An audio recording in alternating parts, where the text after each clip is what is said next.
పౌరసత్వ వ్యవహారంలో తెలంగాణ హైకోర్టుకు వేములవాడ మాజీ ఎమ్మెల్యే చెన్నమనేని రమేష్ రాజీనామా జరిమానా చెల్లించారు. ఇక ఎమ్మెల్యే ఆది శ్రీనివాస్ కు 25 లక్షల రూపాయల చెక్ ను చెన్నమనేని రమేష్ తరపు న్యాయవాది అందించారు. మరో 5 లక్షల రూపాయలను హైకోర్టు లీగల్ సర్వీస్ అథారిటీకి చెల్లించాలని ఆదేశించింది. చెన్నమనేని భారత పౌరుడు కాదని జర్మనీ పౌరుడు అని హైకోర్టు తేల్చి చెప్పింది. 15 ఏళ్ల పాటు కోర్టును తప్పుదో పట్టించినందుకు హైకోర్టు తీవ్ర ఆగ్రహాన్ని వ్యక్తం చేసింది. మరోవైపు వేములవాడ ప్రజలకు చెన్నమనేని వెంటనే క్షమాపణలు చెప్పాలని ఆది శ్రీనివాస్ డిమాండ్ చేశారు.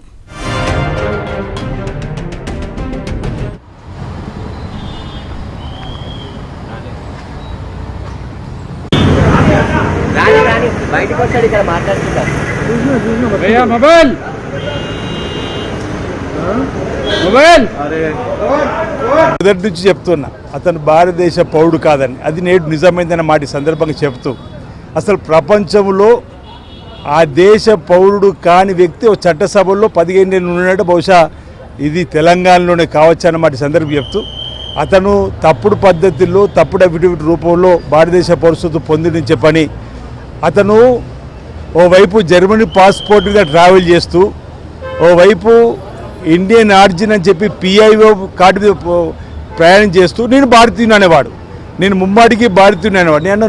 మీరు ముమ్మాటికి జర్మనీ అని చెప్పి నేను నా వాదన. 4 ఎన్నికల్లో ఒకవేళ ఆయన ఆ రోజు తప్పుడు పద్ధతుల్లో గిట్ట భారతదేశ పౌరసత్వం పొంది ఎన్నికల్లో పోటీ చేసి ఉండకపోతుంటే బహుశా 10 ఏళ్ల క్రితం మీ శాసనసభ్యుడిని అయ్యి ఉండేమో అని చెప్పినటువంటి నాలో ఉన్నటువంటి ఆలోచనను నేను అనేక సందర్భాల్లో చెప్పిన.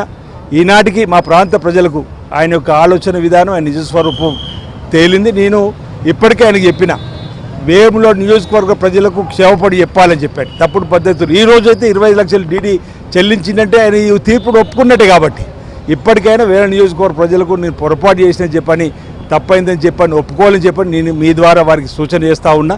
ఏదేమైనా మన భారతదేశంలో న్యాయస్థానాలపైన ఒక నమ్మకం 15 ఏళ్ళ సుదీర్ఘ పోరాటం తర్వాతనైనా ఈరోజు నా వైపు విజయం రావడం ఓ ఆనందదాయకంగా ఉంది, ఓ శుభదాయకంగా ఉందని ఈ సందర్భంగా. చెన్నమనేని రమేష్ గారు వేసిన పౌరసత్వం కేసులో 9 డిసెంబర్ 2024 రోజు తీర్పు వెలువడింది. ఆ రోజు కోర్టు చెన్నమనేని రమేష్ గారిని 30 లక్షలు కాస్ట్ల కింద కట్టమని చెప్పింది. దాంట్లో 25 లక్షలు ఆది శ్రీనివాస్ రెస్పాండెంట్ గారికి 15 ఏళ్ళు సుదీర్ఘంగా తను న్యాయ పోరాటం చేసినందుకు గాను, తర్వాత 5 లక్షలు లీగల్ సర్వీసెస్ అథారిటీకి, ఆ 25 లక్షలు ఇవాళ వారు కోర్టు సమక్షంలో హ్యాండ్ ఓవర్ చేశారు. మంత్లో చేయమని చెప్పారు, బట్ వాళ్ళు 1 మంత్ లోపల చేయలేదు. సో ఇవాళ అందుకే కోర్టులో వాళ్ళు పర్మిషన్ తీసుకొని ఇవాళ వాళ్ళు హ్యాండ్ ఓవర్ చేయడం జరిగింది. మాత్రం వాళ్ళు ఎటువంటి అప్పీల్ ఈ రోజుకి మాత్రం ఎటువంటి అప్పీల్ వాళ్ళు ప్రిఫర్ చేయలేదు. So order stands good as on today. ఆది శ్రీనివాస్ గారు 2010లో ఈపీలో కూడా గెలిచారు. అది సుప్రీంకోర్టు క్యారీ అయింది. సుప్రీంకోర్టులో వాళ్ళు ఏమన్నారంటే ఈయన పౌరసత్వాన్ని డిసైడ్ చేయాల్సింది యాక్చువల్గా సెంట్రల్ గవర్నమెంట్ కాబట్టి సెంట్రల్ గవర్నమెంట్ని డిసైడ్ చేయమన్నారు. దాని తర్వాత అది అలాగనే పెండింగ్ జరిగింది. 3 సార్లు సెంట్రల్ గవర్నమెంట్ ఆర్డర్స్ పాస్ చేసింది, బట్ అవి టెక్నికల్ రీజన్స్ వల్ల అవి కొట్టేయడం అయింది. బట్ లాస్ట్ ఆర్డర్ ఏదైతే పాస్ అయిందో అది ఇప్పుడు కోర్టులో వాళ్ళు ఛాలెంజ్ చేశారు, బట్ అది నిలబడింది.